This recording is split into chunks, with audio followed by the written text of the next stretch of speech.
अस्सलाम वालेकुम दोस्तों जी, उम्मीद करता हूँ आप सब ठीक ठाक होंगे और आप देख रहे हैं पुर्तगाल उर्दू पॉइंट और मैं हूँ हबीब रहमान। तो आज के आपके लिए वीडियो जो है मैं बना रहा हूँ वो एक बड़ी ज़बरदस्त वीडियो है और यकीनन ये आपके लिए फ़ायदेमंद साबित होगी। बेसिकली जो पुर्तगाल में रह रहे हैं, तो जो पुर्तगाल में इमिग्रेशन में जिन्होंने अप्लाई किया हुआ है, ये वीडियो आज उनके लिए बड़ी अहम है कि आप जब इमिग्रेशन में आपके फिंगर के बायोमेट्रिक के जब आपका वक्त आता है तो आप किसी भी सेफ में जाते हैं तो वहाँ आपको क्या क्या किन किन डॉक्यूमेंट्स की रिक्वायरमेंट होती है, वो आपको क्या क्या डॉक्यूमेंट मांगते हैं। ये मैं पर्सनल एक्सपीरियंस आपके साथ अपना शेयर करूँगा इंशाल्लाह। तो बने रहे हमारे साथ वीडियो में। और मैं आपको बताऊं जी, 17 मई को मेरे फिंगर की मैंने डेट उठाई थी वियाना दी कस्टेलो में। तो वहाँ पे मैं फिंगर के लिए गया, तो अपनी तरफ से मैं प्रॉपर्ली तैयारी करके गया था, तमाम तर डॉक्यूमेंट्स में लेकर गया था। और तो जैसे ही मेरे फिंगर्स के लिए मुझे उन्होंने अंदर बुलाया, तो अंदर मैं गया हूँ तो उन्होंने सबसे पहले मुझसे पासपोर्ट मांगा, जो मेरा अपना पासपोर्ट था। उसके बाद उन्होंने मुझे कहा कि जी आपको हम ये एक फॉर्म दे रहे हैं, इसको आप खुद फिलअप करें। तो कोशिश करिएगा जब आप जाएं तो आपको जितनी भी पुर्तगीज़ ज़बान आती है, चाहे थोड़ी आती है चाहे ज़्यादा आती है, आप उतनी ज़रूर लाजमन बोलें। उससे ये होता है कि आपका अच्छा एक्सप्रेशन पड़ता है, उनको मालूम होता है कि हाँ वाकई आपने यहीं पे रहकर आपने काम किया और अपनी जो है ना यहीं से आपने डॉक्यूमेंट्स बनवाए हैं, किसी और कंट्री में रहते हुए आपने यहाँ पे अप्लाई करके नहीं बनवाए थे। ठीक है जी। फिर उन्होंने मुझे फार्म दिया। फार्म के ऊपर क्या होता है जी, फार्म को कैसे फिलअप करना है वो मैं आपको तरीकाकार बता रहा हूँ, जो मैंने खुद किया, अपना पर्सनल एक्सपीरियंस। तो उसमें सबसे पहले आपने अपना नाम लिखना होता है, अपने वालिद का नाम लिखना होता है, अपनी वालदा का नाम लिखना होता है, और उसके बाद आपने जो है ना नीचे अपनी जीमेल, अपना मोबाइल नंबर, और उसके अलावा आपने अपने इलाके का एड्रेस, जहाँ पे आप रह रहे हैं उसका आपने एड्रेस लिखना है। ये तमाम तक फार्म फिल करने के बाद अगर आपको कोई भी चीज़ समझ नहीं आती, तो आपको अगर पुर्तगीज़ ज़बान में आती है तो आप सिर्फ पुर्तगीज़ ज़बान में बात करें, नहीं तो आप इंग्लिश में भी उनसे फिर दरमियान में बात कर सकते हैं, लेकिन एटलीस्ट जितनी आती है आप उतनी ज़बान ज़रूर बोला करें। ठीक है जी। वो फार्म फुल अप करके मैंने उनको दे दिया। फिर उसके बाद उन्होंने मुझसे जो जो पेपर मांगा मैंने उनको वही वही पेपर दिया। उसके अलावा मैंने ये नहीं किया कि एक सौ दम अपने सारे पेपर उनके सामने रख दिए, ऐसा मैंने नहीं किया। ठीक है। तो उन्होंने मुझसे नीफ नंबर मांगा, निस नंबर मांगा, वो मैंने उनको दिया। उसके बाद उन्होंने मुझे जो मैंने अपनी उसकी डिक्लेरेशन होती है अपना नीफ नंबर की और नीस नंबर की, तो वो डिक्लेरेशन लेकर गया हूँ। फिर उन्होंने मुझसे काम का कॉन्ट्रैक्ट मांगा। फिर मैंने उनको अपना काम का कॉन्ट्रैक्ट दिया, जो कि मेरा बिल्कुल फ्रेश था, यानी कि जिस दिन मैंने फिंगर दिए उसी दिन से मेरा वो काम का कॉन्ट्रैक्ट स्टार्ट हो रहा था, उससे पहले। फिर उन्होंने मुझसे एसएनएस नंबर मांगा, मैंने उनको अपना एसएनएस नंबर भी दिया। एसएनएस का अगर आपके पास पेपर नहीं है तो आपके पास एटलीस्ट एसएनएस नंबर आपको याद होना चाहिए। उसके बाद उन्होंने मुझसे 3 मंथ की, लास्ट 3 मंथ की सैलरी स्लिप मांगी।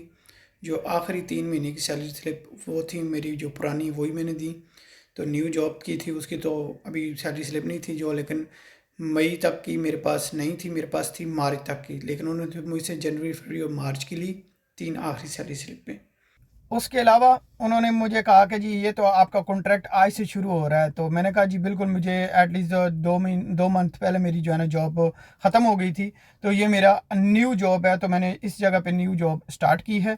तो फिर उन्होंने मुझसे पुराना कॉन्ट्रैक्ट भी मांगा, तो एटलीस्ट आप अपना पुराना कॉन्ट्रैक्ट भी साथ ले जाइए करेगा। अगर आपकी भी न्यू जॉब है, अगर न्यू कॉन्ट्रैक्ट है कोई, तो फ्रेश कॉन्ट्रैक्ट के ऊपर आपको वो ओल्ड कॉन्ट्रैक्ट भी मांग लेते हैं, तो वो मैंने उनको दिया। फिर उसके बाद उन्होंने मुझे कहा कि जी अपना जूता दें। जब मैंने उनको जूता दिया तो मेरे पास जो जूता था वो फ्रेश नहीं था। मैं जूता पुराना 2021 का बना हुआ था, लेकिन मुझे नहीं पता था ये 6 माह के बाद जो है ना एक्सपायर हो जाता है, तो मैंने उसको नहीं रिन्यू करवाया था। तो उन्होंने कहा जी जूता आपका एक्सपायर है। मैंने कहा इसके ऊपर एक्सपायरी डेट तो नहीं लिखी हुई, लेकिन उन्होंने कहा जी हाँ डेट तो नहीं लिखी हुई, लेकिन ये 6 मंथ तक वैलिड होता है, उसके बाद आपको रिन्यू करवाना होता है। तो वो मेरा एक्सपायर था, तो उन्होंने कहा कि कोई मसला नहीं है, अभी हम आपके फ़िंगर ले लेते हैं। फिर उन्होंने मुझसे फ़िंगर लिए, मेरी 382 यूरो फ़ीस ली। ठीक है। उसके बाद उन्होंने जी मेरे तमाम तर डॉक्यूमेंट्स लेने के बाद मुझे उन्होंने एक बात पूछी। उन्होंने कहा कि जी आप किसी और कंट्री में आपके पास कोई रेजिडेंस कार्ड था? तो एटलीस्ट मेरे पास रेजिडेंस कार्ड तो नहीं था, लेकिन मैं जर्मन में रहा था तकरीबन 7 एक साल, तो मुझे लगा था कि शायद आप ये मुझसे पूछ रहे हैं। तो मैंने उनको ये कहा कि मेरे पास रेजिडेंस कार्ड तो था ही नहीं, मुझे मेरे पास किसी कंट्री का। तो मैंने उनको यही जवाब दिया कि नहीं, मेरे पास कोई रेजिडेंस कार्ड नहीं था। तो उन्होंने मेरे सारे फिंगर ले लिए। ये वाले 2 फिंगर लेते हैं, लेफ़्ट और राइट। उसके बाद पिक्चर लेते हैं। पिक्चर लेने के बाद आप पे कर सकते हैं जी ATM कार्ड से भी, और पे कर सकते हैं फ़ीस आप कैश की सूरत में भी। तो मैंने अपने ATM कार्ड से मैंने पे किए। उसके बाद उन्होंने फ़ीस लेने के बाद उन्होंने मुझे एक पेपर दिया, और उसके पेपर के ऊपर उन्होंने मुझे एक नोटिफिकेशन वाला पेपर दिया कि 10 दिन के अंदर अंदर आपके पास टाइम है, आपने अपने घर का नया एड्रेस यानी कि जुनता बनवा कर आपने रिफ़्रेश हमें भेजना है 10 दिन के अंदर अंदर। तो मैंने उनको बोला कि यह क्या मैं ख़ुद यहाँ पे आकर जमा करवाऊँ? तो उन्होंने मुझे कहा कि नहीं, ये एड्रेस लिखा हुआ है तो आप यहाँ पे डाक के ज़रिए भी भेज सकते हैं। तो मैंने डाक के ज़रिए भेजा। 5 दिन के बाद रजिस्ट्री करवाई थी सिग्नेचर वाली, ताकि उनको जो भी बंदा वहाँ पे रिसीव करे तो वो उसके सिग्नेचर होंगे, तो एटलीस्ट ये कंफर्म हो जाएगा। आप ऑनलाइन भी जाकर चेक कर सकते हैं कि हाँ उनका आपका जुनता जो है ना, या आपका पेपर उनको रिसीव हो चुका है।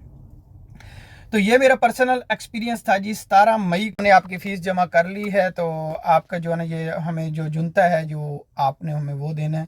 तो मुझे लगा था कि हो सकता है कि मुझसे जो है ना वो जैसे उन्होंने पूछा था, अगर अब मैं उनको बताता कि हाँ मैं जो है ना ऑलरेडी 7 साल जर्मन में रहा हूँ, तो आप किसी भी कंट्री में अगर रहते हैं, अगर आपके पास वहाँ का रेजिडेंस कार्ड है या आप वहाँ 1 साल से ज़्यादा आप रहे हैं, तो वहाँ का आपको वो पुलिस क्लियरेंस सर्टिफिकेट आपसे मांग सकते हैं।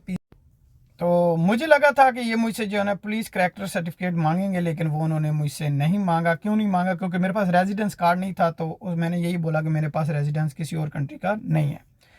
फिर उसके बाद उन्होंने मुझसे ये पूछा कि आपके पास जो है आपका PCC पाकिस्तान वाला, तो वो मैंने पाकिस्तान का PCC बनवाया हुआ था।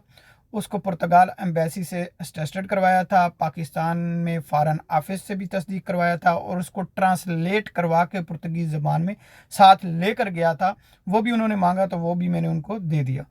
तो ये तमाम तर डॉक्यूमेंट्स रिक्वायर होते हैं जी अगर आप सेफ में जाते हैं। 17 मई को मेरे फिंगर हुए, लेकिन अभी तक मेरा कार्ड रिसीव नहीं हुआ। आज जून की क्या चल रही है आप देख सकते हैं, ना सॉरी जुलाई की। तो जुलाई के महीना चल रहा है, तो जुलाई अभी तक मेरा कोई कार्ड रिसीव नहीं हुआ। जैसे भी कोई मेरा कार्ड रिसीव होगा या कुछ भी होगा तो मैं अपडेट आपके साथ ज़रूर शेयर करूंगा। सेफ में भी गया हुआ था, कल कह रहा हूँ सॉरी, फ्राइडे को मैं सेफ में गया था।